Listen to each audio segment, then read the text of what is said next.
Popote ulipo unasikiliza Mvita FM, karibu tena kwenye awamu yetu ya kwanza, nami nikiwa najulikana kama presenter Mrabu, na hapa studioni ninao wageni wawili tutakaojadiliana kuhusu masuala ya usalama kwa binadamu.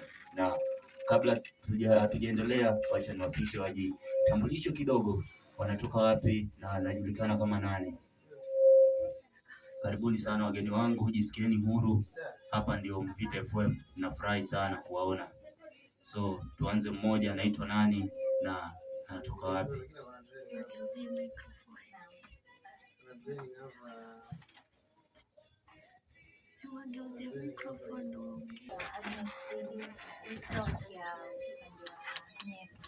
Nyeri County.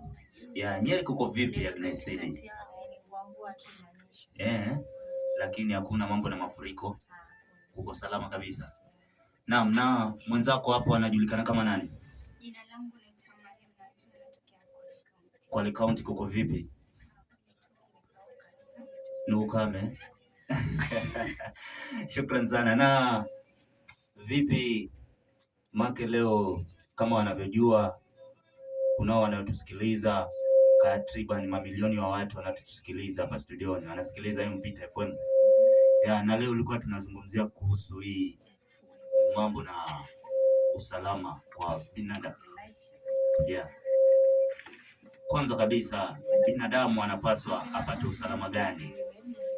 Maka kunao wengi wanatusikiliza kwa sasa hivi. Binadamu anapaswa apate usalama gani?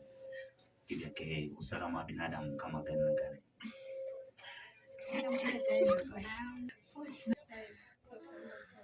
Sisi ni mtoto ameibiwa na vitu kama hizo, ama mtu amepora, bibi akitoka kwa nyumba akiingia kazini, katika vitu sasa tunafanya kumshauri salama kwa sheria kali, serikali wasimamie kwa kitengo chao vizuri.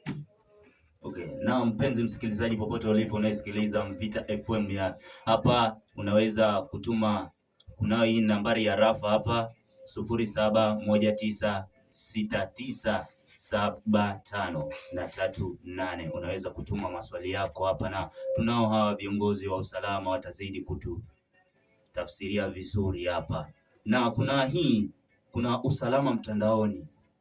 Kwa mfano, mtoto anapaswa kutumia mitandao akiwa na umri ngapi? 18 kuendelea. 18 kuendelea. Na 18 kuendelea. Na kuna watoto wetu sasa hivi wameanza kutumia simu zetu. Unakuta mzazi anamwachia mtoto simu yake akiwa yuko na umri mdogo sana wa mtoto, na ameshaanza kujua kiundani ameshaanza kujua umuhimu wa mitandao ni nini. Je, unawashauri nini hao wazazi wenye wanapenda kuachia watoto wao? Wazazi wanafaa kuchunguza kitu watu wanafanya, ile tuseme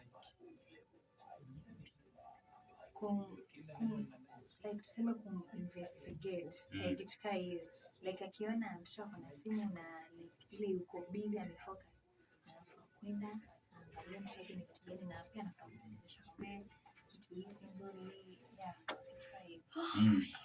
Na mwenzangu hapo, mgeni wangu Mariam hapo, kuna hili swali hapa limeulizwa. Kuna huyu hapa ameuliza hili swali, anasema ukipata ajali nyumbani, kuna njia yoyote kabla ya kufika hospitalini? Ndio, kuna Enda break kutengenezea emergency call